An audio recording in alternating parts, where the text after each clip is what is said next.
जनतेसाठी कुणाशी भेटणारा आपला चॅनल सत्यमुख।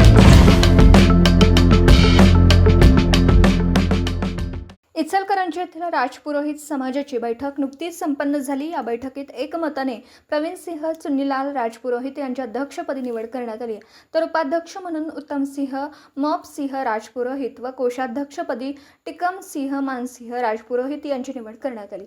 माजी अध्यक्ष लक्ष्मीकांत राजपुरोहित यांच्या अध्यक्षतेखाली झालेल्या बैठकीत सदर निवडी करण्यात आल्या। यावेळी नूतन अध्यक्ष प्रवीणसिंह राजपुरोहित यांनी समाजाच्या हितासाठी आम्ही सदैव तत्पर राहू, समाजाच्या प्रलंबित प्रश्नांना योग्य न्याय देऊ असे सांगितलं। यावेळी नरपतसिंह राजपुरोहित, सावतसिंह राजपुरोहित, भीमसिंह राजपुरोहित यांच्यासह समाज बांधव, कार्यकर्ते, सदस्य मोठ्या संख्येने उपस्थित होते। नूतन पदाधिकाऱ्यांचा मान्यवरांच्या हस्ते सत्कार करण्यात आला। कार्यक्रमाचे स्वागत पुखराज राजपुरोहित यांनी केलं, तर शेवटी उपस्थितांचे आभार भीमसिंह राजपुरोहित यांनी मानले।